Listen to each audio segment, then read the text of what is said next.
Oi, eu sou o Pedro Luan e eu vou falar sobre a origem da língua portuguesa desde o início do latim. Bom, o português originou-se do latim vulgar, que foi introduzido na Península Ibérica pelos conquistadores romanos. Damos o nome de neolatina às línguas modernas que provêm do latim vulgar. No caso da Península Ibérica, podemos citar o catalão, o castelhano e o galego-português, do qual resultou a língua portuguesa.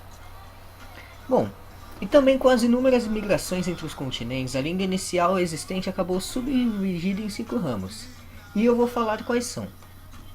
Bom, começando pelo helênico, de onde veio o idioma grego, o românico, que originou o português, o italiano e o francês, e uma série de outras línguas denominadas latinas, o germânico, de onde surgiram o inglês e o alemão, e finalmente o céltico, que deu origem aos idiomas irlandês e gaélico. O ramo eslavo, que é o quinto, deu origem a outras diversas línguas atualmente faladas na Europa Oriental. E também eu vou falar sobre a evolução da língua portuguesa. Eu vou começar pela fase proto-histórica. Compreende o período anterior ao século XII, com textos escritos em latim bárbaro, modalidade usada apenas em documentos, por essa razão também denominada em latim tabeliônico. E também logo após tem a fase do português arcaico, do século XII ao XVI, compreendendo dois períodos distintos.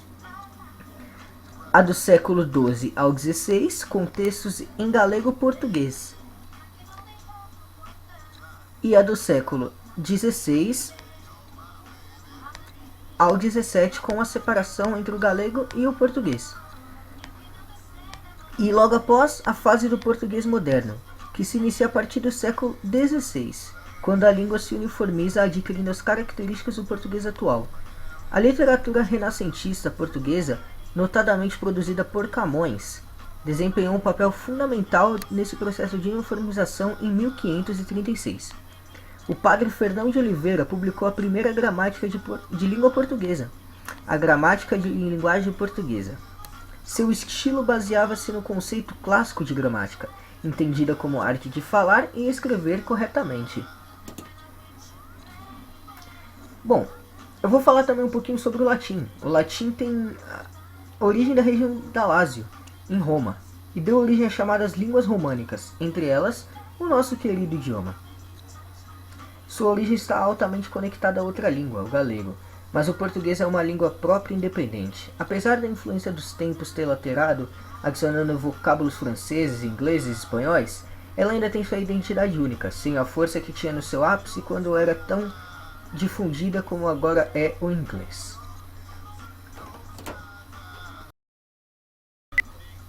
Vale lembrar que com cerca de 250 milhões de falantes, a língua portuguesa é a quinta mais falada do mundo. E eu vou falar também sobre o português no Brasil. Com a expansão marítima portuguesa, o português é levado a todas as colônias portuguesas, chegando assim ao Brasil por volta de 1500. Com a presença da língua portuguesa em território brasileiro e com a catequização dos índios pelos jesuítas, várias línguas indígenas perderam força, chegando mesmo a desaparecer. Não deixaram, contudo, de influenciar grandemente o português atualmente falado no Brasil, como o Tupinambá, da família Tupi-Guarani. Também as línguas africanas provenientes do tráfico de escravo influenciaram grandemente a língua. No século XVIII, a língua portuguesa foi declarada como a língua oficial do Brasil. Bom, aqui eu termino falando sobre a origem da língua portuguesa desde o início do latim.